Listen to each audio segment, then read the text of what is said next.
नमस्कार विद्यार्थी मित्रांनो.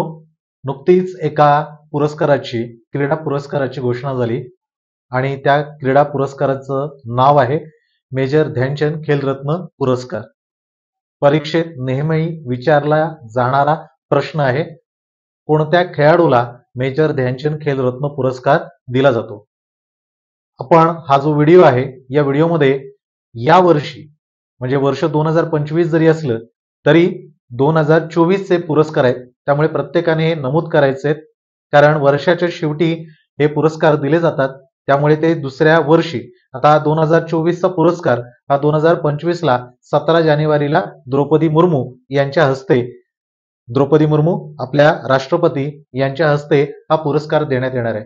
त्यामुळे हा पुरस्कार जो आहे हा 2024 चा आहे आणि दिला जाणार आहे मात्र या वर्षी म्हणजे 2025 च्या 17 जानेवारी या दिवशी दिला जाणार आहे. सुरू करूया आणि पाहूया की या वर्षी किती जणांना मेजर ध्यानचंद खेलरत्न पुरस्कार प्रदान करण्यात आलेले आहे. थोडीशी आणखीन एक माहिती सांगतो. मेजर ध्यानचंद या पुरस्काराची सुरुवात जी आहे याचं सुरुवातीचं नाव जे होतं हे नाव होतं खेलरत्न, राजीव गांधी खेलरत्न पुरस्कार, जो 1991-92 ला सुरुवात झाली याची. याचा पहिला मानकरी जो होता हा पहिला मानकरी होता विश्वनाथ आनंद, जो बुद्धिबळाचा खेळाडू आणि भारताचा पहिला ग्रँड मास्टर. बरोबर आहे की नाही. आतापर्यंत आपण पहिल्या ग्रँड मास्टर पासून पाहिलं तर किती झालेत बरं, आतापर्यंतचे 85 झालेत. 85वा पी श्याम निखिल, बरोबर की नाही. तर ह्याचं नाव राजीव गांधी खेलरत्न होतं. 2021 ला ह्याचं नाव बदलून मेजर ध्यानचंद खेलरत्न पुरस्कार या नावे देण्यात येतो. आता प्रशस्ती पत्रक आणि 25 लाख रुपये असं याचं स्वरूप आहे. मेजर ध्यानचंद खेलरत्न पुरस्काराबाबत वेगवेगळ्या पद्धतीने प्रश्न विचारले जातात. त्यापैकी हा सुद्धा एक प्रश्न आहे की याचं मानधन किंवा याचं स्वरूप कसं आहे, तर 25 लाख रुपये असं याचं स्वरूप आहे. 2021 पासून याला ध्यानचंद म्हणजे मेजर ध्यानचंद खेलरत्न पुरस्कार या नावे दिला जातो. मागच्या वर्षी 2023 ला हा कोणाला देण्यात आला, तर सात्विक साईराज आणि चिराग शेट्टी या दोन खेळाडूंना. आणि त्याच्या अगोदर म्हणजे जो आत्ता सात्विक साईराज आणि चिराग शेट्टीचा सांगितला तो 2023 चा 2022 चा शरद अंचता कमल, जे टेबल टेनिसचा खेळाडू आहे, त्याला दिलेला आहे.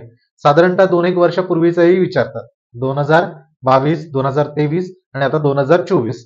तर 2024 मध्ये आत्ता कोणाला या पुरस्काराची घोषणा झाली ते आपण पाहूया इथे. मनू भाकेर असंही तिला म्हटलं जातं. हरियाणातली आहे आणि नेमबाज आहे. बरेच प्रश्न यावर आधारित विचारले जाऊ शकतात.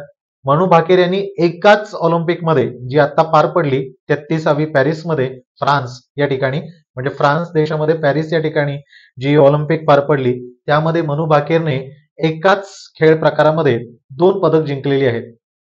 आता या 2 पदकांमध्ये जर आपण पाहिलं तर तिसरंही पदक मिळणार होतं, पण एका गुणांमध्ये ते सुटलं. नाहीतर एकाच खेळ प्रकारामध्ये 3 पदकं मिळवणारी ही पहिलीच भारतीय ठरली असती. बरोबर की नाही. आता मनू भाकेर हिने कोणत्या खेळ प्रकारात, तर तो आहे 10 मीटर पिस्तॉल मध्ये. हे लक्षात ठेवा. काय बरं, 10 मीटर पिस्तॉल. कारण असाही प्रश्न विचारला जाईल कशामध्ये, तर ऑलिम्पिक मध्ये 10 मीटर जे आहे पिस्तॉल यामध्ये तिने हे मिळवलेलं आहे. हे लक्षात ठेवा. सरबजोत याच्याबरोबर सुद्धा तिने मिश्रमध्ये आणि वैयक्तिक असे तिचे 2 पदक आहेत. बरं, मनू भाकेर ही जर आपण पाहिलं तर मनू भाकेर नुसती एकटी नाहीये 2 पदकं मिळवणारी, तर आणखीनही आहेत. तर त्यांचं आपण पाहूया. 2 पदकं जी आहेत, 2 पदके ऑलिम्पिक मध्ये. सुशील कुमार जो आहे याने सुद्धा मिळवलंय. सुरुवात 2008 आणि 2012 ला याने 2 ऑलिम्पिक मध्ये मिळवलेलं आहे. त्यानंतर पी व्ही सिंधू 2016 आणि 2020 आणि मनू भाकेर. आणि कोण, मनू भाकेर, बरोबर आहे, भाकेर. तर काय बरं, 2000 आता झाली होती ती 2024, बरोबर की नाही? कुठे? पॅरिसमध्ये. हा, रिओ आणि कुठल्या बरोबर याच्यामध्ये ही झाली रिओ आणि ही झाली टोकियो ऑलिम्पिक मध्ये 2008 आणि 12 हे मात्र कुठे झाले ऑलिम्पिक हे कमेंट्स मध्ये मला तुम्ही सांगायचंय. तर 2 पदकं कोणत्या कोणत्या खेळाडूंनी पटकावलेली आहेत हे लक्षात ठेवा, जे परीक्षेच्या दृष्टीने तुम्हाला अत्यंत उपयुक्त असणार आहे. तर पहिली मनू भाकर हिला नेमबाजीमध्ये काय झालंय, यावर्षी मेजर ध्यानचंद खेलरत्न पुरस्कार याने गौरवण्यात येणार आहे. हा, दुसरं आहे दोमराजू गुकेश, बुद्धिबळाशी निगडीत आहे. आत्ताच आपण पाहिलंय, पेपरमध्ये झळकलेलं होतं. जगज्जेता म्हणून हा फक्त 18 वर्षाचा मुलगा झालेला आहे आणि दोमराजा गुकेश याने कोणाला हरवलेलं आहे? डिंग लिरेन, चीनचा जो खेळाडू आहे याला हरवलेलं आहे आणि जगज्जेता आहे. बुद्धिबळाच्या रँक मध्ये खेळामध्ये हा 5व्या क्रमांकावर आहे. मॅग्नस कार्लसन हा प्रथम क्रमांकावर आहे, तर 4थ्यावर भारतातला अर्जुन एरेगेसी आणि 5व्यावर दोमराजा गुकेश आहे, बरोबर की नाही? दोमराजा गुकेश हा ग्रँड मास्टर कोणत्या वर्षी झाला होता आणि कितवा ते कमेंट्स मध्ये सांगायचंय तुम्ही. तर दुसरा खेळाडू दोमराजा गुकेश, लक्षात ठेवा. बुद्धिबळ दिवस आपण कधी साजरा करतो? 20 जुलै, बरोबर की नाही? तिसरा आहे खेळाडू हरमनप्रीत सिंह, हॉकीशी निगडीत आहे.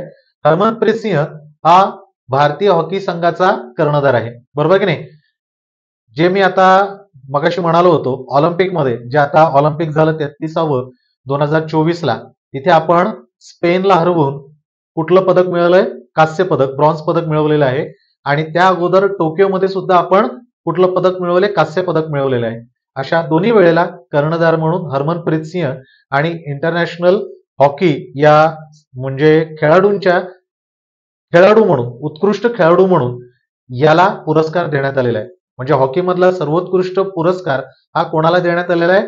तर हरमनप्रीत सिंह हे सुद्धा लक्षात ठेवा, बरोबर की नाही? माझा प्रश्न असा आहे की आपण एकंदरीत ऑलिम्पिक मध्ये हॉकी या खेळ प्रकारामध्ये एकूण किती पदकं जिंकलेली आहेत? मग ती सुवर्ण असो, रौप्य असो, कांस्य असो.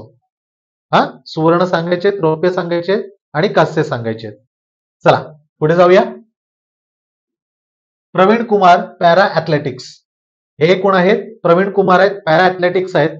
हाय जम्प जे म्हणतात त्याच्यामध्ये या खेळ प्रकारामध्ये हे माहीर आहेत आणि यांना या खेळ प्रकारामध्ये आणि त्यांनी केलेल्या या कामगिरीबद्दल त्यांना यावर्षी मेजर ध्यानचंद खेलरत्न पुरस्काराने सन्मानित करण्यात आलेला आहे. जाता जाता आणखी एक माहिती सांगतो. नॉर्मन प्रिचर्ड ही आशियातील पहिली व्यक्ती जिने एकाच खेळ प्रकारामध्ये 2 पदकं मिळवली होती. जी नावं दिली होती त्यात नॉर्मन प्रिचर्ड हे नाव लक्षात ठेवा. 200 मीटर स्प्रिंट आणि 200 मीटर अडथळा या दोन्हीमध्ये रौप्य पदक त्यांनी पटकावलं होतं 1900 मध्ये, जी पॅरिसमध्ये झाली होती. लक्षात ठेवा, नॉर्मन प्रिचर्ड 1900 पॅरिस ऑलिम्पिक फ्रान्समध्ये झाली होती. 200 स्प्रिंट आणि 200 अडथळा यामध्ये दोन्ही वेळेला त्यांनी कुठलं दोन जे प्रकार आहेत त्यामध्ये त्यांनी रौप्य पदक मिळवले. ही पहिली व्यक्ती जिनी खेळ प्रकारामध्ये काय मिळवलेलं आहे, तर कोणतं मिळवलंय? तर रौप्य पदक आणि 2 पदकं यांनी मिळवलेले आहेत. तर हे लक्षात ठेवा. कोणते कोणते पुन्हा एकदा पहा. मनू भाकेर नेमबाजी, त्याच्यानंतर दोमराजा गुकेश, त्यानंतर हरमनप्रीत सिंह, प्रवीण कुमार पॅरा ऍथलेटिक्स, हे सगळे लक्षात ठेवा. नक्कीच येत्या परीक्षेमध्ये आणि पोलीस भरतीमध्ये तुम्हाला मुंबईच्या पोलीस भरतीमध्ये हा प्रश्न नक्की येण्याची शक्यता म्हणजे 100, 101, 1001, 1,00,001 नक्कीच यापैकी कोणता तरी एक प्रश्न नक्कीच येणार आहे. त्यामुळे व्हिडिओ जवळ पूर्ण पहा नाही म्हणणार आहे, पहाच. ठीक आहे, चला भेटूया. जय हिंद.